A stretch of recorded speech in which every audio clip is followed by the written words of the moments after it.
Hare Krishna. So Bhagavad-Gītā chapter 4, transcendental knowledge. So the knowledge itself could be in three different categories. And these three different categories been explained in chapter 17 and chapter 18 of Bhagavad-Gītā, when we will get to those chapters. A lot of topics being explained into three different categories. And we will touch base on that. But before that, let's pay our homage to Srila Prabhupada Ji, who is the author of Bhagavad-Gītā as it is. He's the one who compiled not only his own purpose, but the purpose from previous acharyas. Let's pay our respects to acharyas and take the blessings from Krishna. Feel free to join me in Mangalacharan.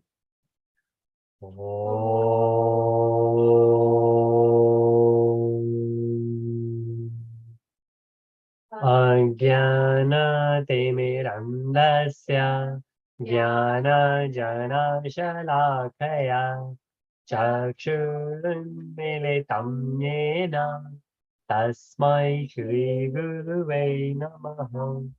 Shri Chaitanya Manobishtam Sthapitam Yena Bhutale Swayam Rupa Kadamayam Tadapi Swapadantikam Vandeham Shri Gurun Shri Yudapadakamalam Shri Gurun Vaishnavam Shah Shri Rupam Sagrajatam Sahaganam Raghunathavitam Tam Sajivam Sadhvetam Savadutam Parijana Sahitam Krishna Chaitanya Devam Shri Radha Krishna Padam Sahagana Lalita Shri Vishakha Vitam Sham He Krishna Karuna Sindhu Dina Bandhu Jagatpate Gopesha Gopika Kanta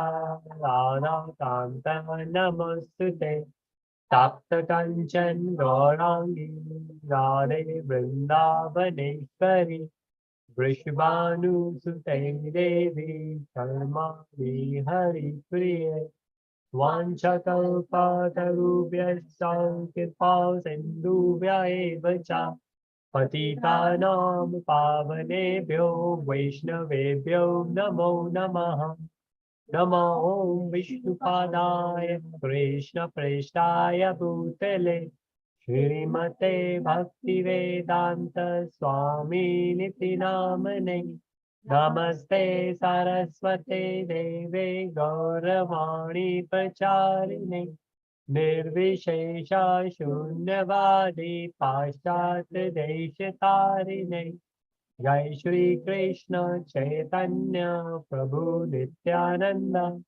Shri Advaita Gadadara Shri Vasadi Gaura Bhaktarinda Hare Krishna Krishna Krishna Hare Hare Hare Rama Rama Rama Hare Hare. Srila Prabhupada ki jai, Gurudev Maharaj ki jai, jai jai Shri Radhe Shyam. Hare Krishna, everyone. Welcome back, everyone, for today's session. So today's session we are resuming after a while. So we will do a quick recap of first three chapters and then we will start chapter 4. So in summary, chapter 1 and chapter 2, and we have seen these before. The very first chapter, the title itself is Observing the Armies on the Battlefield. So the battlefield was there called Kurukshetra. Kshetra is the area, Kuru, the family. Both Pandav and Kaurav, they belong to Kuru family, Kuru dynasty. And that's the reason it's called Kurukshetra. Observing the armies, where a lot of details been given, many names of the great warriors from both armies been mentioned there. The name of the councils been mentioned there.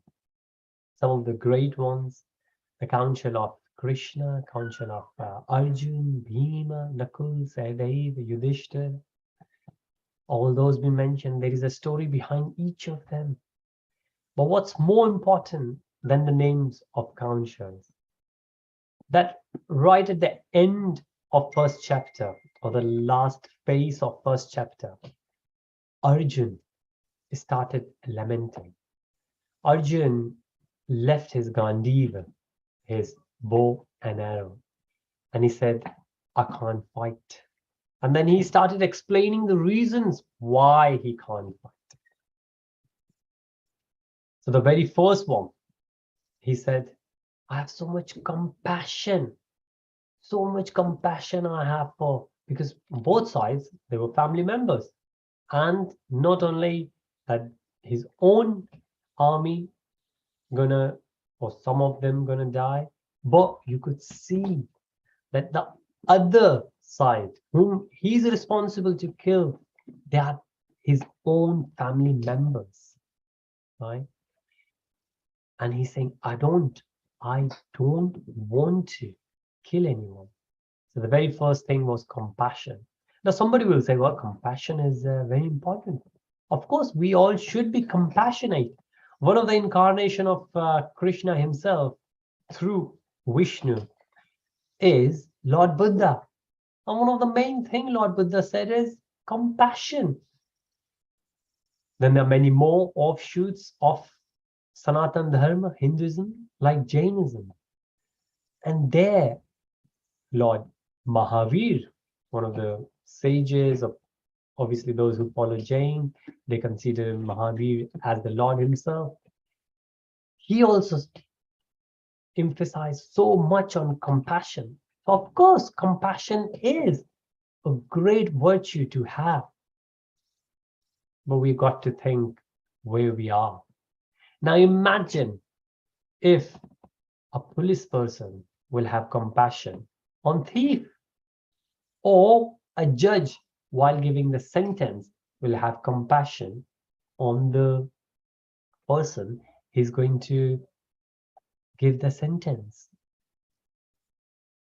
As one of my favorite monks said, that do whatever you need to do, but don't take anyone out of your heart. And that's compassion. So compassion and actions, they don't conflict. Of course, if you're compassionate, your actions will let you know. But if in case you need to take action, which might apparently look like against compassion, but it might not be. The example given, the judge will sentence, put the baddies behind the prison, behind the bars, right? But that is because of compassion. Because the jail, hopefully prison, is going to be a reformation center. He's going to reform. And because he is behind the bars, the rest of the people in the society are much more safer. And that's what Krishna explains later. That see, you are having compassion for these people. For example, Duryodhana, because Duryodhana was a cousin. But imagine if you will have compassion on Duryodhana and let him live. How many more cruel things he will do. And you are a Kshatriya, it's your responsibility to get further. Right? And take your actions. Chapter 1 started like that. Then of course he said, with whom I will enjoy. And Krishna said, excuse me? What do you mean, whom you will enjoy? You're not here in this battle because you're going to win the kingdom and you're going to enjoy. That's bad. And of course, that's what we learned in chapter 3 as well. When we are truly engaged in karma, in actions, what kind of karma we need to do? Remember 3 kind of karmas, 3 kind of actions. Vikarma, the negative, like somebody is going to rob someone, somebody is going to be getting engaged in corrupt actions. You do bad things will happen to you.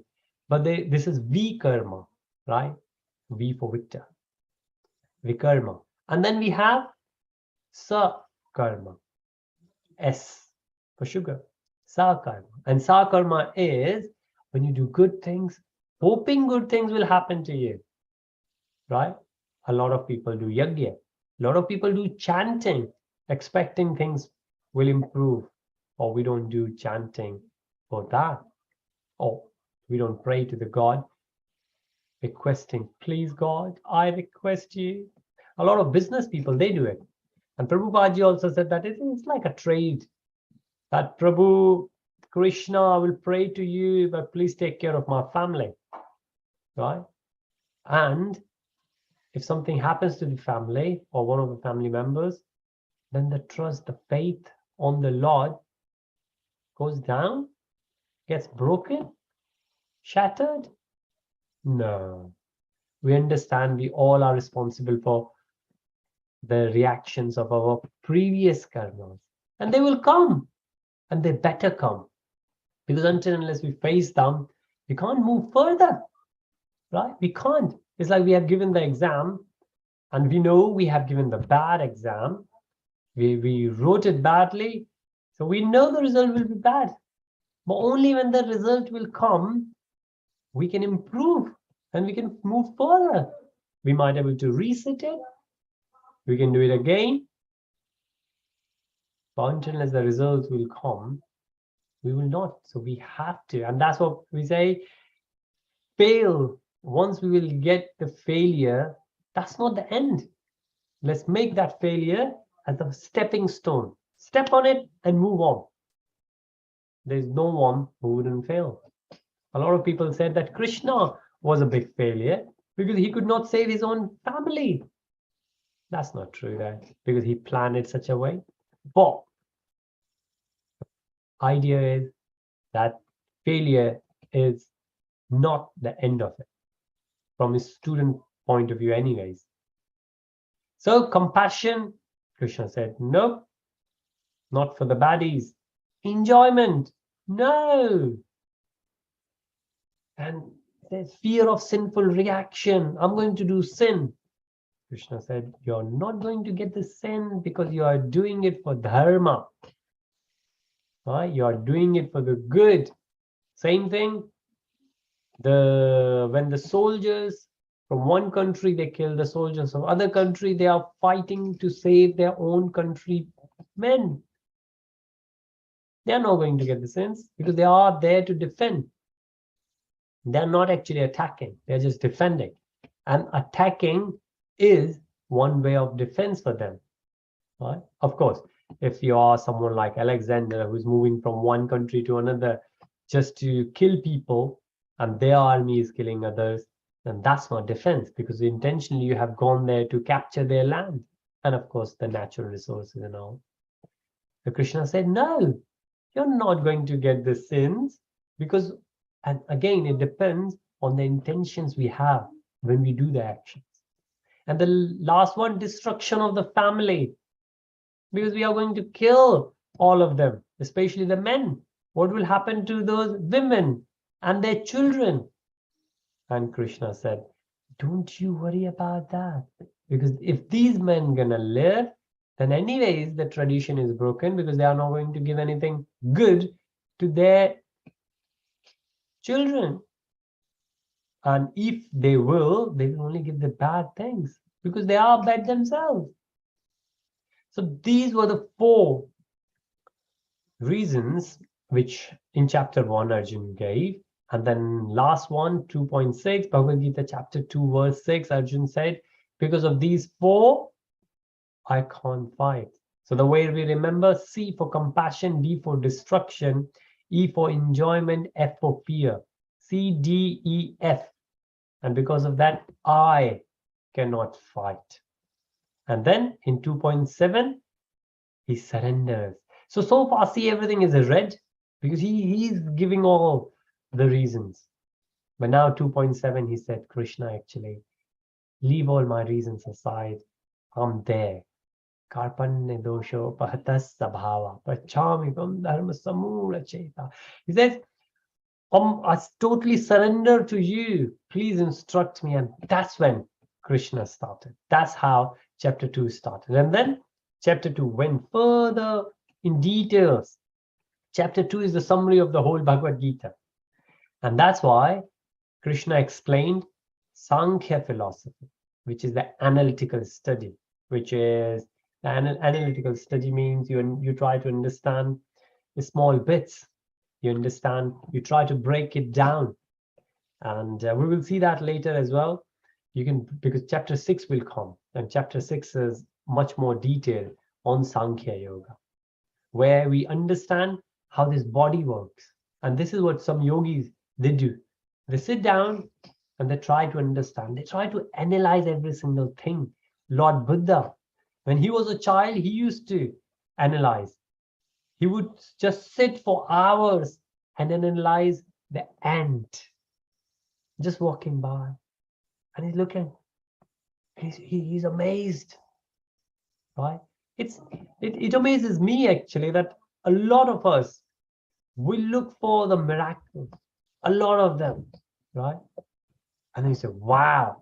But we think about it, when a flower blossoms from the plant, such a big miracle Krishna has done.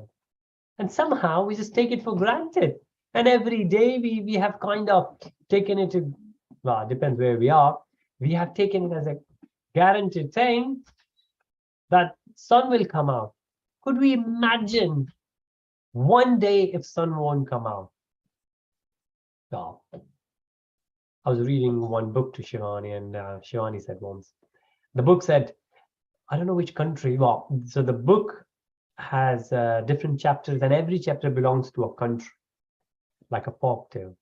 And there was one particular, I don't remember which country, but one of the old lady was there, and she used to have many chicken, hen, and a cock, who used to, make noises in the morning, like cuckoo. I haven't heard here, but in India, I remember when I used to go morning walks in my childhood time, then there was one place where there was one big cock, and he used to make that voice. A lot of them in India is like a normal thing you could hear.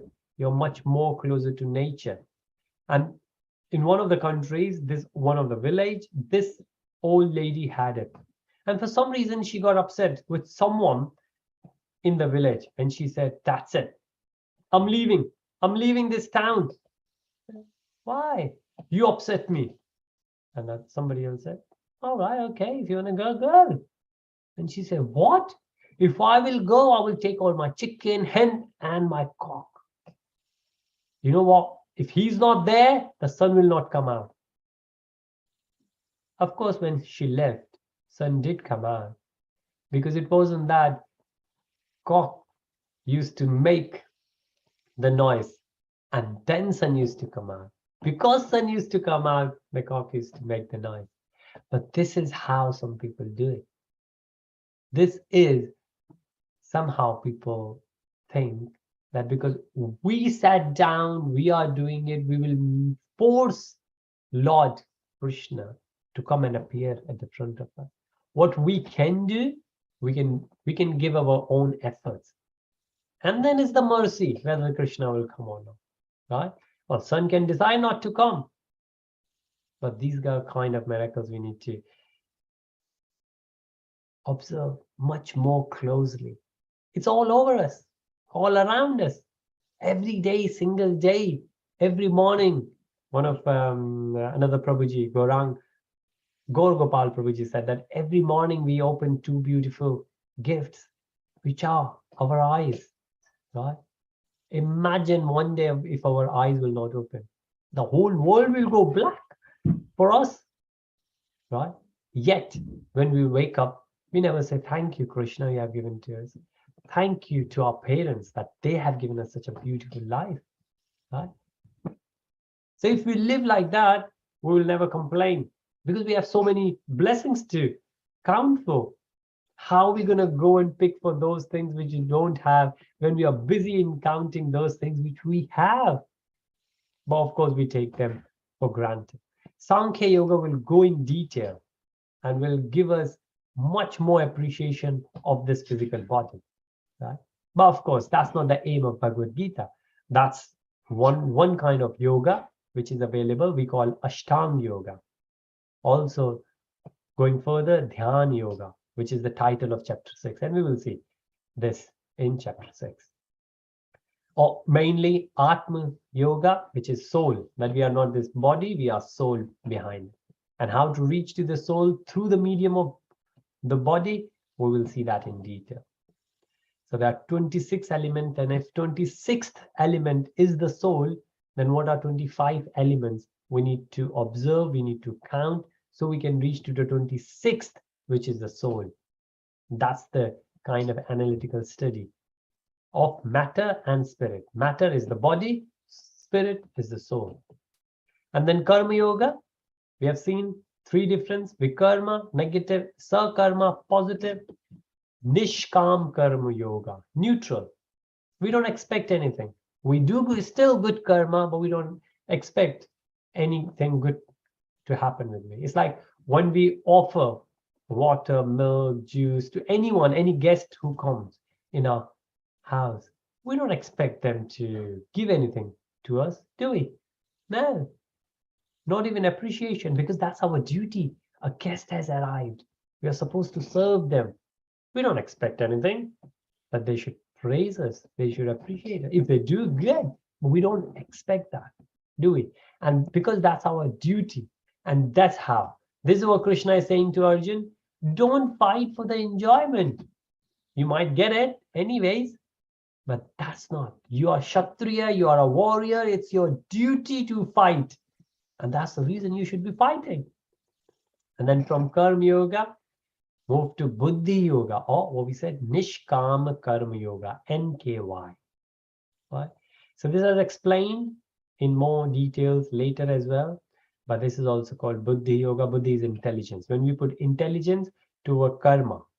And chapter 4, which we are doing today, is the title is Transcendental Knowledge. And when we move to chapter 5, that's the knowledge and action putting together, which means chapter 3 and chapter 4 will come together, and then we will see Nishkam Karma Yoga much more detailed in chapter 5. Right? So chapter 6 is Sankhya, chapter 3 is Karma, chapter 5 is Nishkam Karma Yoga, chapter 4 is in between, the knowledge. Symptoms of self-realized souls, like once somebody is liberated, once somebody is a Buddha, enlightened one. Then Arjuna asks, so how does that person, what does that person say, how he sits, how he speaks, how he walks? And Krishna explained a bit more about it. But mainly, it's all about how that person is going to interact with the material world. That person will still live normal. That person, if the person is engineering consultant, will still go to the job and do it. If a medical professional, will still go to the hospital or the clinic. If it's a CA, chartered accountant, will still go to the office and get things sorted, or maybe these days working from home. It's not that somebody who gets realized will stop doing action, but will not expect anything in bad, and nothing is going to affect that person. The example of lotus is given. Whether you put perfume on lotus, you put any kind of water, dirty water, or you put rose water, lotus will not get attached to any of them. Neither dirt, no perfume. Lotus.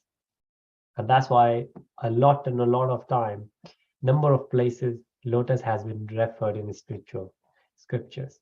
A lot of them. Kamala, Nabhaya. So the Lord's limbs are also described like Kamala, because Krishna doesn't. So Krishna never said that I favor Arjun and I hate Duryodhana. Krishna said, no. If Arjun gets my blessings, it's because of his own devotional service. But I'm impartial, just like sun. Sun is impartial, right?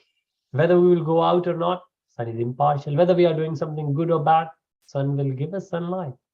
Of course, based on which country you are, geographically, You might or might not get it, or you might get less, you might get more, but sun will not become partial towards anyone. That, oh, he's a baddie, I will not give him sunlight. Or she is good, I will only give, or I will give more sunlight to her. No. Similarly, Krishna is. It depends. It's like the laws we have in the country, right? Again, the driving example. If you're driving, the limit is 70 miles per hour, and you're driving. If you drive more than that, 80, well, the fine is going to come at your doorstep. You have to pay the fine. And somebody said, why? Why are you paying me? Why are you asking me to pay the fine and not my neighbor? Well, because neighbor been following the rules and regulations. And this is what happens. Somebody is going to eat more than required. Well, the person will become obese and will attract a lot of diseases. This is our responsibility to take care. And this is how the examples, analogies, and the knowledge and the wisdom given in Bhagavad-Gītā is utilized and lived by us in our day-to-day life.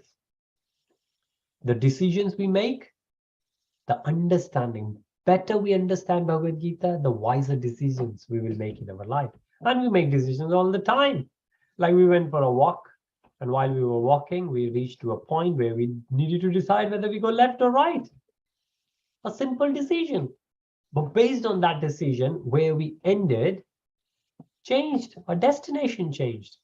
Even though somebody said that doesn't really matter if you get lost, if you will not reach to your destination, at least you will still get the experience. So either you get the destination or you get the experience. It still matters. So there are a lot of things being explained for the self-realized souls. So always remember, liberated person. Some of the people they ask, they say, like, I have a couple of friends, and they said, I don't know how somebody figured out if somebody is liberated or not.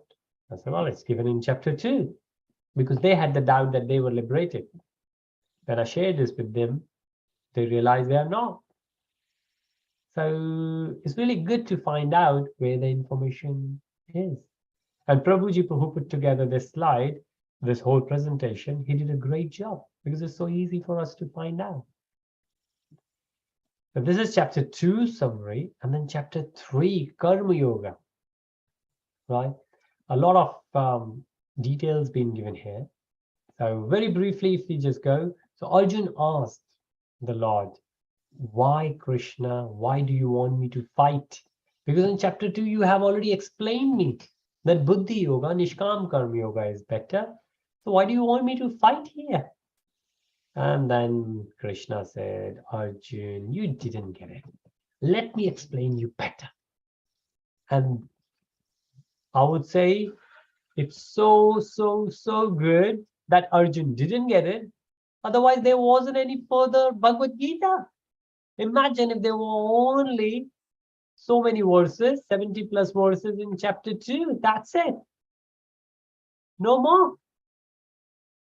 And Acharya says, Arjun asked that question for us. So Krishna could tell more wisdom for us on behalf of us. This happens sometimes, isn't it? We ask the question because we know those people who are around us, they are going to get that as well. So Lord recommended Buddhi Yoga, which is Nishkam Karma Yoga, and condemned fruitive activities. Like what Arjun was saying, how I will enjoy, with whom I will enjoy. Oh, you're not here to enjoy, you're here to serve as a Kshatriya. And then, of course, Sankhya Yoga, we have seen a bit more. Nishkam Karma Yoga, because this is chapter 3 on karma. So we have seen Karma Yoga, Nishkam Karma Yoga, Buddhi Yoga, which means working in devotion. Like the example said, if the child is going to serve the parents, parents always serve their children, not expecting anything in return. These days, you can't even expect some kind of respect. The way children talk. Maybe a lot of social media comes into picture, but This is one way of keeping yourself happy, when you don't expect anything. And when you don't expect anything, no fruitive results. See, we don't need to leave the karma. We need to leave the expectations of the fruits of our karma. That because I'm going to the temple, I'm praying to Krishna, oh, I will never get COVID. Number of people, they have asked, well, why Krishna didn't save the devotees? But Krishna is not here to save devotees, right?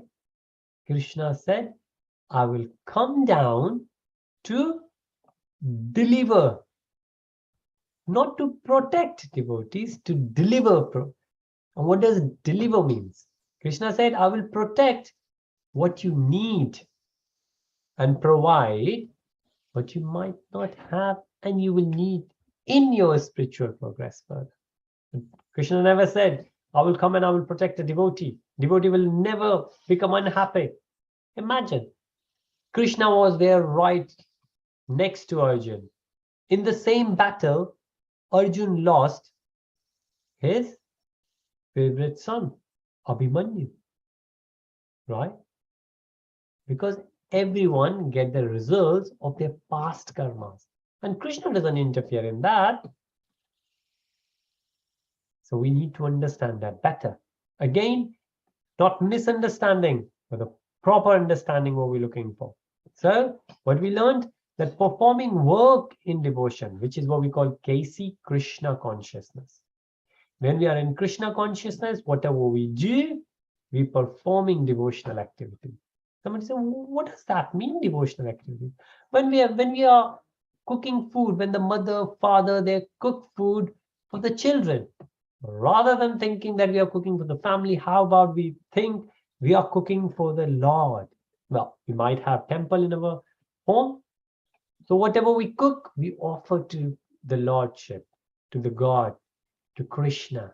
Put it there in the temple. Offer to them first. Right? The acharyas are there. And once the offering has been made, take it back in the kitchen, mix it with the rest of the food. Now that food has become prasad. And then we take that prasad. Right?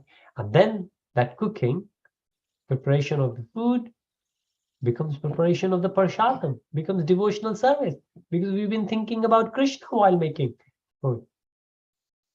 There's one's prescribed duty is better than not performing any work. The prescribed duty is what we are supposed to do. Well, if we are all students here, what's our prescribed duty? Yes, to play, but to study as well, I guess that's the main prescribed duty. If you're a student, you're brahmachari. So brahmachari, then grahast, then sannyasi, then vanpras, 4 different ashrams. So brahmacharis are basically the students. Nothing else. Focus on learning. Why? Not because you want to get a lot of money. Of course, it's good to have money. Parents will be happy. You will be happy. But happiness is not what we are looking for. We are here. Remember, we did journey of self-discovery. We are here on the journey for eternal conscious bliss, Sat Chit Ananda. Because happiness which comes from money could go away, most of the time fades out with money, isn't it? You get the latest mobile, somebody else will get better. And of course, next couple of months later, the next model will come out. Happiness goes down. Expensive car, bigger houses, all these are material things. But when we understand what Krishna explained, the very first thing in chapter 2, Nahanyate, the body is there, but behind the body, the soul is there. And soul never, Najayate na maryate. It doesn't, nothing happens to the soul. Then what are we crying for? We should only cry for Krishna. Could we? Should we? Would we? Well, it's up to us. It's a long journey. Stick by. And we'll see what happens. And that's the result. Result is what happens. Then if we work in that devotion, then it will cleanse. It will clean our, it says, materialistic propensities. What is propensity? That urge. Like Arjun said to Krishna, Krishna seems like something is pushing me to do wrong things or push us to do wrong things. Those urges are there. Oh, Mom, I know tomorrow is exam, but I want to play a little. That's called propensity. I know my tummy is full. I want another slice of cake. That's material propensity. Nope. We should know how much of a body can take and what is truly essential for the soul. Right? So this is what we understood all in chapter 3. The purpose of Bhagavad-Gītā. This will come again. Chapter 17, chapter 18 will give much more detail. But if you'll work in devotional service, in Krishna consciousness, and we can, then we will be away. We will see 3 doors to hell. And but lust is one of those. And what is lust? Is that desire. Is that greed. For that, we fall into jealousy and later into enviness. Jealousy is that feeling. Why someone has, I don't. Envy is not only that feeling, but based on that feeling, we take the wrong action. Right? Like I remember somebody or another friend of mine, he bought a nice car and he did a big party. Oh, I got a nice car, and all the friends came around and have the party. And then next day, a couple of days later, when I met him again, he was very sad. I said, what happened? He said, on my new car, somebody put a scratch. So, wow. Do you know who? He said, maybe one of those friends I called the other day. Really? Possible. Why? They were your friends you called. I said, but I can think of some of them, they were jealous. I said, why did you call them? Well, I called them because I wanted to make them jealous. But unfortunately, their jealousness moved to the next level of enviness. And because of that enviness, they took the action. A big scratch on a new car. It's like you bought a new toy and somebody broke it. Right? Somebody broke it. Bad. It's bad. But wow, again, this is the result of our own karma, isn't it?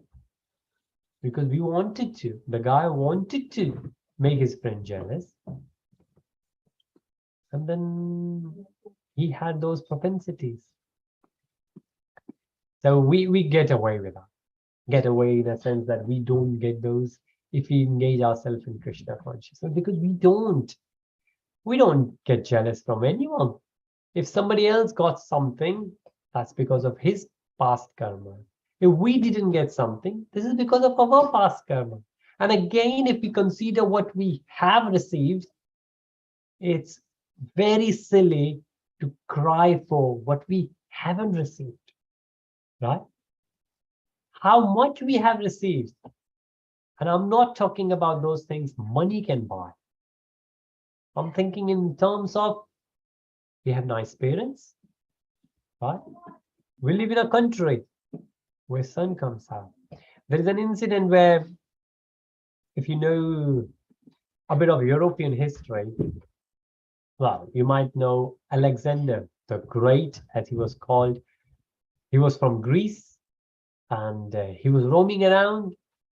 He, at the age of 33, 34, he had conquered a lot. And then there was a small place which was on the way. He didn't want to conquer. He wanted to go to the next city to conquer. But that was in the middle. So he said, well, why not? Let's go and capture that land. So he never experienced that before. Wherever he went, of course, he announced that I'm coming. Some people, they surrendered. Others, they fought. So very first time what happened, this small village, they welcomed him. Their own way, they started dancing, they started calling, oh, come along, we heard about you, come. They made him, this is Alexander, yeah? They made him sit and they offered him jewelry. They offered him the diamonds. They offered him the gold, the silver ornaments in a plate which was made up of gold as well. And he was surprised.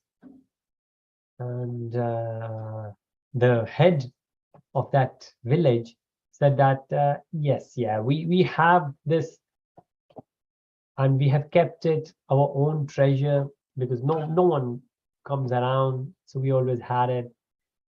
But we don't really need it because we live simple life. But you definitely need it. Have it, eat it. And Alexander said, what do you mean eat it? He said, well, yeah. Eat the gold, eat the silver, eat the diamonds. Because diamonds are rocked, they are there. And he goes, I can't eat this. He said, and then the head said, so what do you eat? He said, I'm a human being. I'm eating normal human food. And the head said, really? So, do you get that human food in your own country? Alexander said, yes, of course. He said, oh, sun comes out in your country? He said, yeah. Wind blows? Of course. What are you talking about? He said, I thought that these things might not be there in your own country. That's the reason you've been going around and capturing other countries. Maybe you don't get food in your own country, and that's the reason you are capturing other people and taking their food away.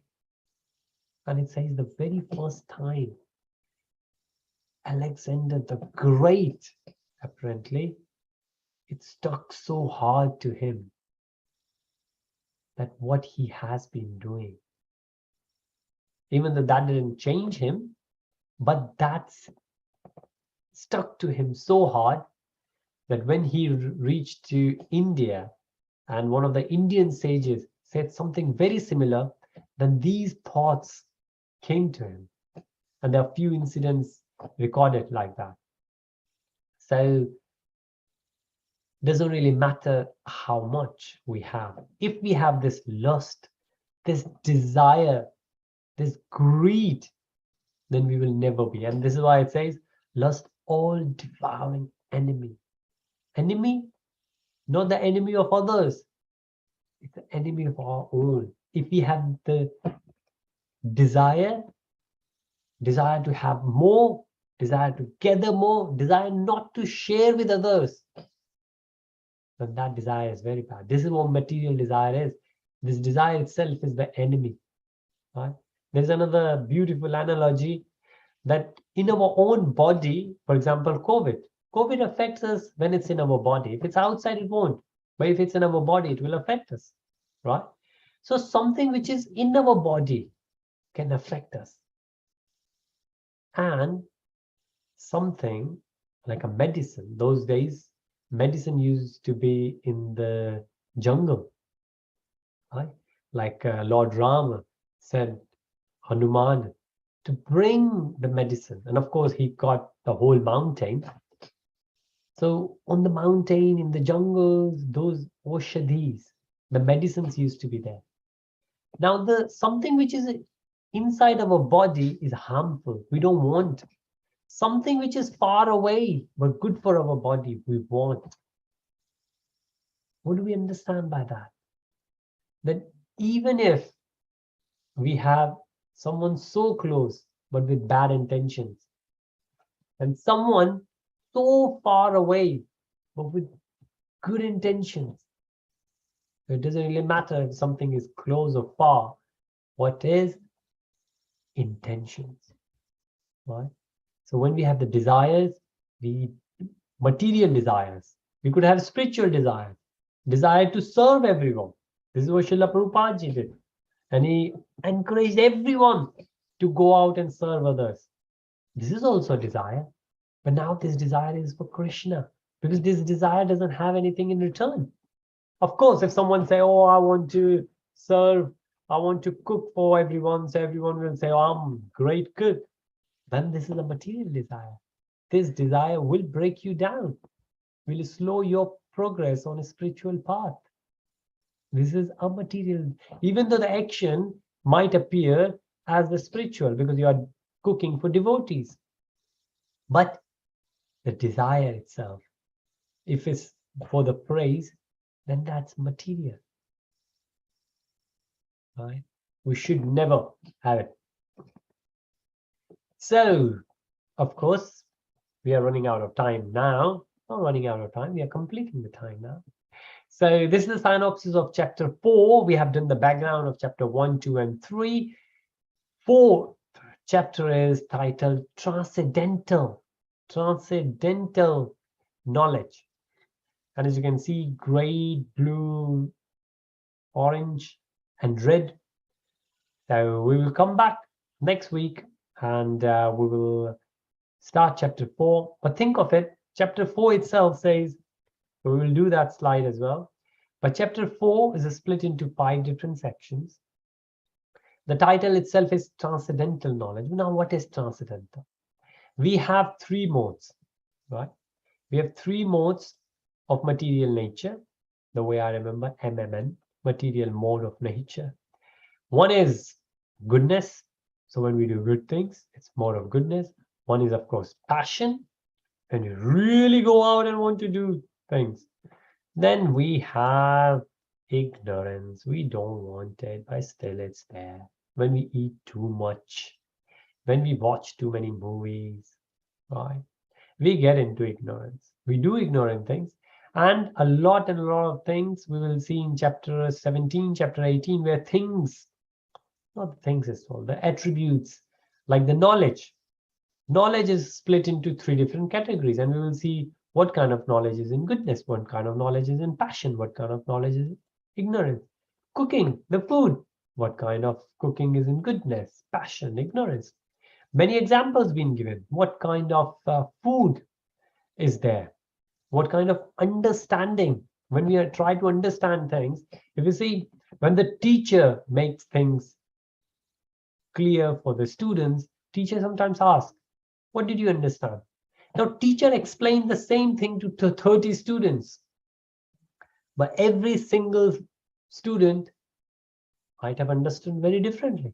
One will say, oh, I understood this. The other said, I understood that. Yeah. So the knowledge itself is into these 3. But there is a knowledge, a spiritual knowledge, because these 3 are material knowledge, things related to material. But when we get into spiritual, all that knowledge which is spiritual, that knowledge is called as transcendental. So knowledge is called jnana, or it's actually called jnana, from ja in Sanskrit. But somewhere during the process we changed it to G, so we pronounce it jnana. The Sanskrit scholars, which I am not, they pronounce it jnana. So we call it yagya, they call it jagya. So knowledge is jnana or jnana. Transcendental is divya. Divya Gyan. In Hindi, the title is Divya Gyan. And here, Divya is also called divine. But basically, it's divine, spiritual, transcendental. Transcendental is when you are above all 3 modes. Because in goodness, we expect, we are aware we are doing good things. But in transcendental, we are still doing good things, but we are not aware that we are good things, because we are doing it as a responsibility. We don't consider that as good, bad. We consider that as our responsibility to do it. Somebody will say to a mother, oh, you are doing a good thing, you are feeding your children. What? I never thought of good or bad. It's my responsibility to feed my child. What's good about it? It's my responsibility. And that's transcendental. So when you will see your mom next, could be another, well, could be your mom sitting next to you. Just give a hug, tight hug to your mom, or maybe your dad cooking. Say, thank you so much. I never knew you were transcendental while you were cooking. And that knowledge and a lot more will come in this chapter, chapter 4. Right? So we will get further, more details in chapter 4, Divya Jnana, transcendental knowledge, and we will see this knowledge is not there in the school. This knowledge is not there in the college, not there in university. Even if you would do PhD, you would miss out on this knowledge. This knowledge is only there in the Holy Scripture, in Bhagavad-Gītā. And of course, later we will see Bhagavatam. And many similar scriptures are available in the Vedic culture. So blessed you are who took some time out of your busy Sunday schedule to hear the transcendental knowledge. Thank you so much for your association. And I look forward to see you next Sunday, 6 p.m. UK time. And then we will get further into chapter 4 and try to understand how this transcendental knowledge could change our life. With that, Srila Prabhupada ki jai, Gurudev Maharaj ki jai, ki jai, jai jai Shri Radhe Shyam. Hare Krishna, everyone. Hare Krishna, Prabhuji. Hare Krishna, take good care of yourself, and I will see you or hear you next Sunday. Take care. Bless you. Hare Krishna. Hare Krishna, Prabhuji.